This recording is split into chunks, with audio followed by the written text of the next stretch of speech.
coming at you. Balls. Balls. Word of the day. Okay, so balls is a little bit different than regular labbing. We're going to pick a play.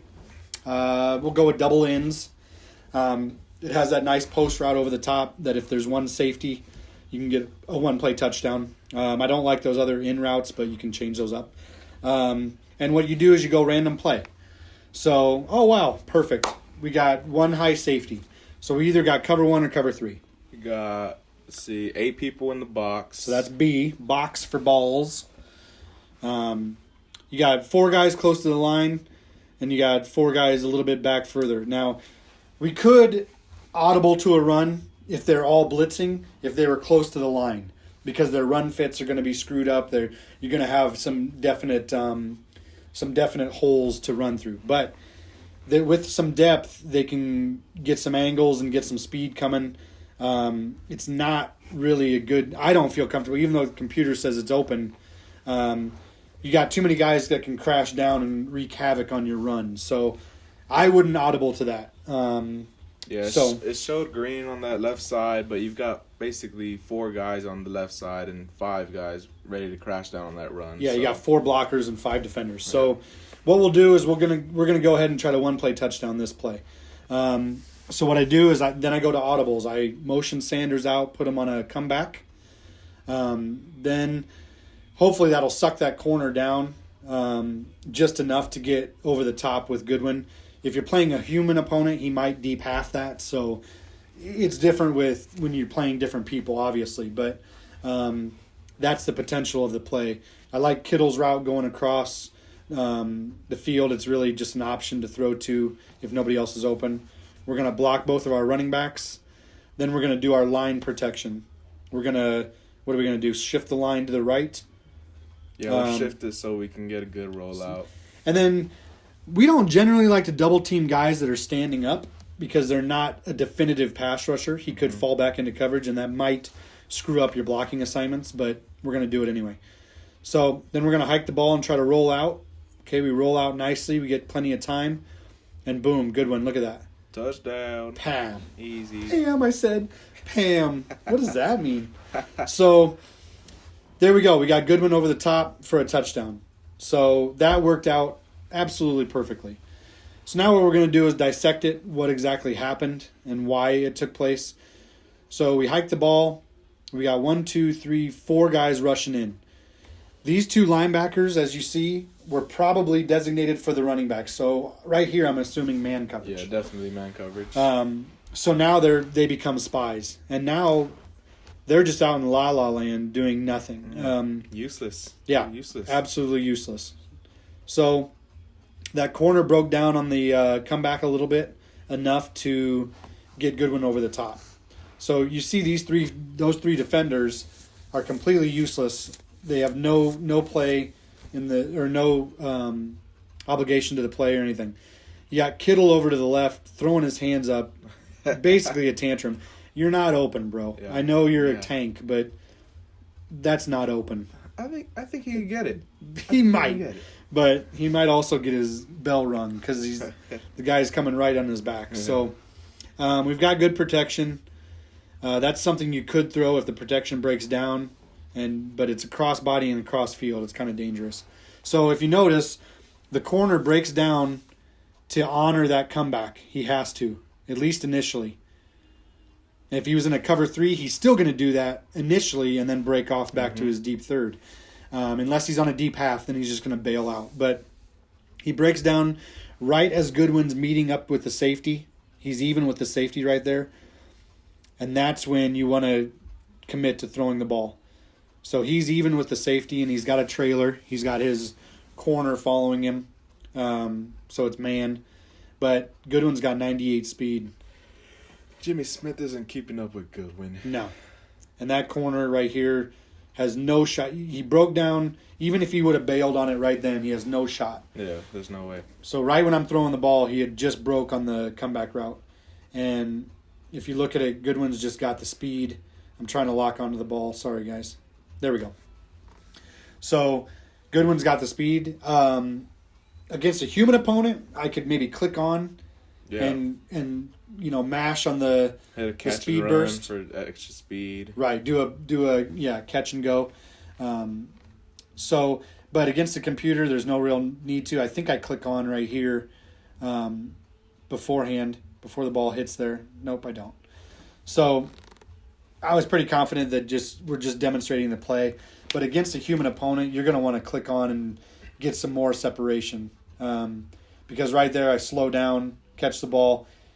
He's clicking on and tackling me. Mm-hmm. And there's no reason that should happen with Goodwin's speed. So it's obviously going to be different when you're playing human opponents on the computer. But we're just demonstrating that even if you would have clicked on early to try to get that, Goodwin's just got the speed. Yeah, there's no way. And got separation. He's not. He's burnt. So that's a successful play as a one-play touchdown. We utilize balls fairly easily. We can go back here and see how our protection holds up. But that's a touchdown for you. We're going to go ahead and rewind it here and look at our protection, how it holds up fairly well with the running backs blocking and things like that. So our line, we slid it to the right. We got that double team on that edge rusher. And he did rush in, so that worked out well. You got your running backs in. You got Breida in to get my backside, my blind side protection in case they beat their block.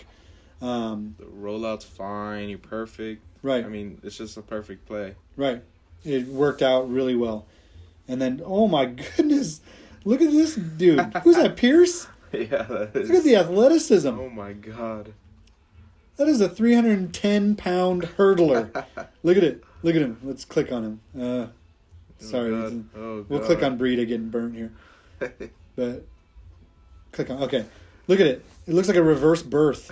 Oh my God. Oh man. Look at that. Coming off a block and just getting right over. But sorry, Pierce. Too late. Yep. You're not going to get over there in time. But that's balls for you guys. But hope you enjoyed the video. If you have any questions, leave us a comment. Thanks, man. Closing thoughts. One last time to talk some trash before we are done with this show. Closing thoughts. We gonna run a mouse before you guys decide you're gonna click off. Okay, guys, so that's balls. Nothing? Okay, awesome. So that's the concept that we wanted to teach you guys. Hopefully you enjoyed the video and it makes sense to you. Once again, the acronym is BALLS. B is for the box. You just want to identify how many people are in the box to lead to the next point. Right. Which you want to make audibles. Right.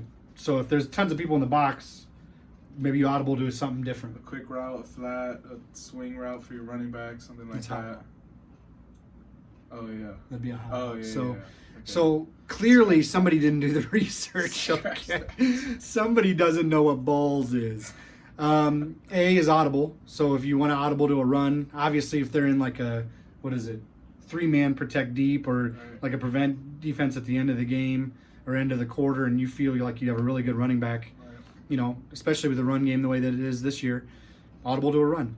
Then you move over to hot routes, that's where you hot route your receivers, look for quick slants, even a deep ball if you have a fast receiver, and you can do stuff like that. Block them, whatever the case may be, and that leads into the next one, line shift or line adjustments.